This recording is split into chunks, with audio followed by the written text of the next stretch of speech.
Terima kasih klik video ini dan jangan lupa subscribe.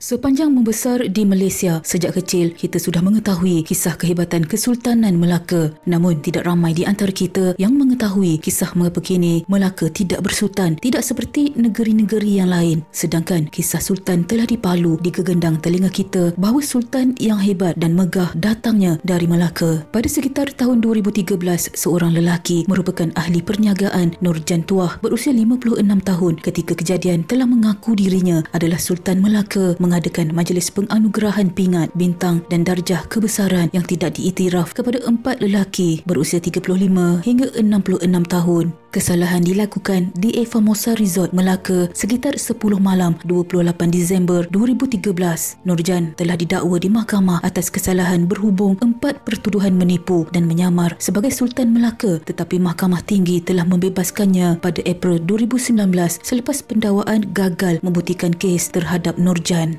Kejadian tersebut mengundang pelbagai reaksi dari pelbagai pihak. Tindakan individu yang mendakwa pewaris Sultan Melaka ini bukan sahaja boleh memecah belahkan dan mengelirukan masyarakat, malah boleh menjejaskan keselamatan negara, kata Pengerusi Persatuan Sejarah Malaysia Cawangan Melaka, Profesor Datuk Dr. Muhammad Jamil Muhammad Mukmin. Katanya, Sultan Melaka tidak lagi wujud setelah Portugis menawan kota Melaka pada 10 Ogos 1511. Beliau juga percaya tindakan kerajaan Melaka adalah tepat dalam membanteras agenda atau unsur yang tidak wajar. Menurutnya, tuntutan sesetengah individu ini juga dilihat mencabar institusi diraja Malaysia dan kedaulatan undang-undang Malaysia. Justru itu, beliau berpendapat golongan ini perlu dikenakan hukuman yang setimpal supaya mereka tidak lagi mendakwa diri mereka sebagai pewaris Sultan Melaka. Walaupun seseorang itu memang sah keturunan Sultan Melaka sekalipun, tetapi jika tidak memenuhi syarat dalam peruntukan undang-undang tubuh negeri, maka tetap orang itu tidak boleh ditabal. Apatah lagi, ianya bercanggah dengan perlembagaan negara yang menyatakan bahawa Melaka adalah negeri-negeri selat, bukan negeri Melayu yang beraja. Sebaliknya, Melaka diketuai oleh wakil persekutuan yang digelar yang dipertua negeri. Hal ini telah termaktub jelas. Walaupun seseorang itu ada sijil pengiktirafan dari Mahkamah Dunia sekalipun, orang itu tetap tidak boleh diangkat sebagai Sultan Melaka. Oleh itu, mengapa Melaka tidak bersultan selepas Portugis menawan kota Melaka? Mari ikuti kisah sejarah mengenai Sultan Melaka ini.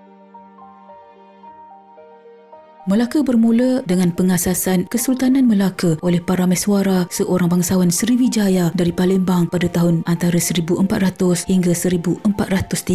Parameswara kemudian menganut agama Islam selepas menikahi seorang puteri dari Pasai. Laporan dari kunjungan Laksamana Cheng Ho pada 1409 melaporkan bahawa pada saat itu Parameswara masih berkuasa dan raja serta rakyat Melaka sudah menjadi Muslim. Pada 1414, Parameswara digantikan puteranya Megad Iskandar Shah. Megad Iskandar Shah memerintah selama 10 tahun dan digantikan oleh Sultan Muhammad Shah. Putera Sultan Muhammad Shah yang kemudian menggantikannya, Raja Ibrahim, dilihat tidak menganut agama Islam dan mengambil gelaran Seri Parameswara Dewa Shah. Namun pada pemerintahannya hanya 17 bulan dan dia mangkat kerana terbunuh pada 1445.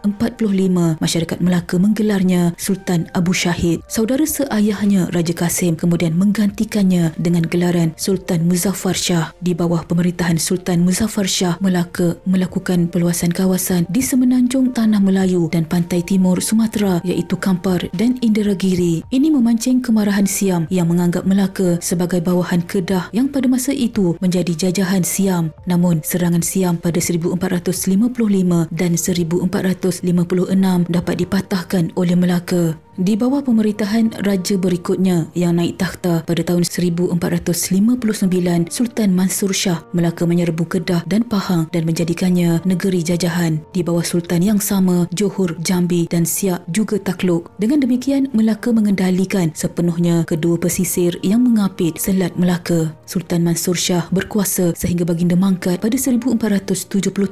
Baginda digantikan oleh puteranya Sultan Alauddin Riayat Shah. Sultan Alauddin Riayat Shah memerintah selama 11 tahun. Saat baginda meninggal, digantikan oleh puteranya Sultan Mahmud Shah.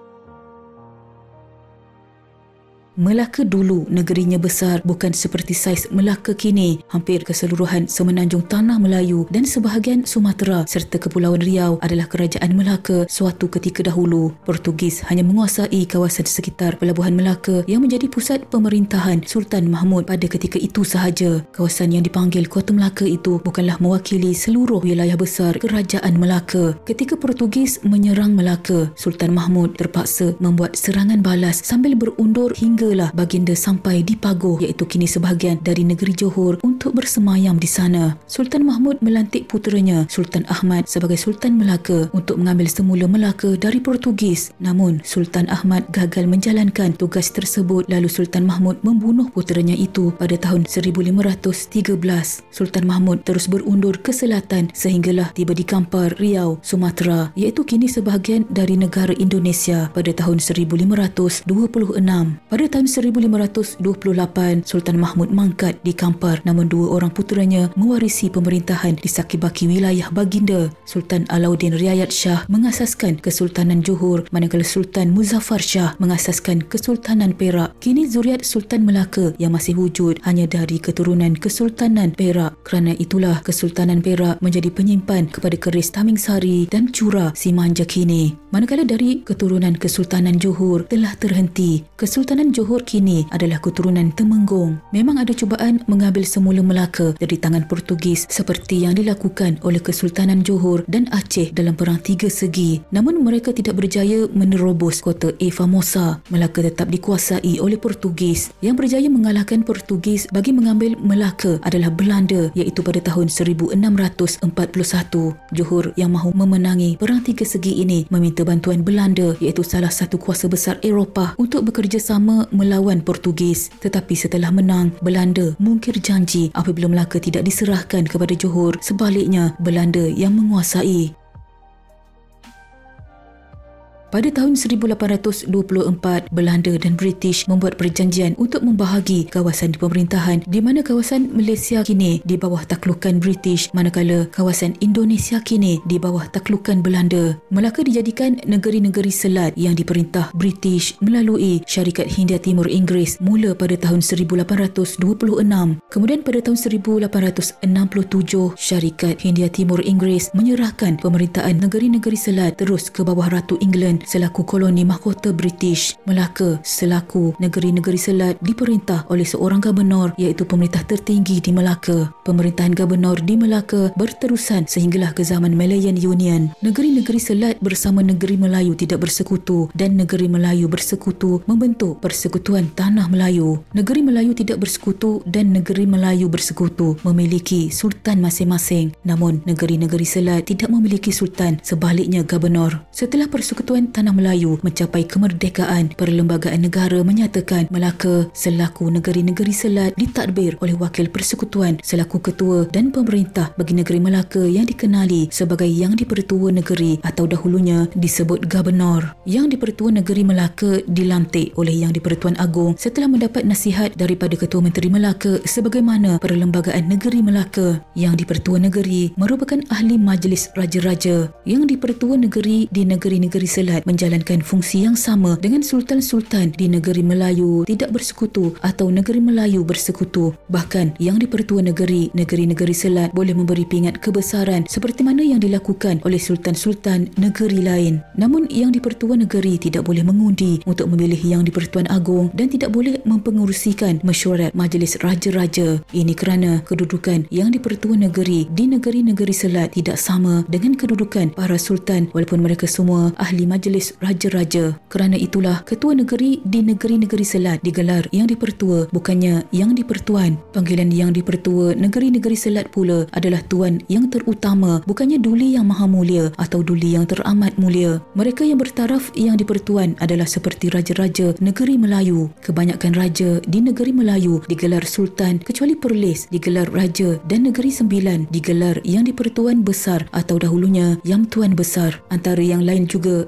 taraf ialah Yang di-Pertuan Besar Negara Brunei, iaitu Sultan Brunei yang merupakan satu-satunya Sultan Melayu yang berdaulat tetapi tidak menyertai Persekutuan Malaysia. Walau bagaimanapun, kedudukan Yang di-Pertua Melaka ini lebih tinggi jika dibandingkan dengan kedudukan Raja-Raja Melayu di Indonesia kini yang hanya menjadi Ketua Adat Melayu tanpa sebarang daulat, kuasa politik maupun pengaruh, sehinggakan darjah kebesaran yang mereka kurniakan tidak terpakai atau diakui di Malaysia. Sekian.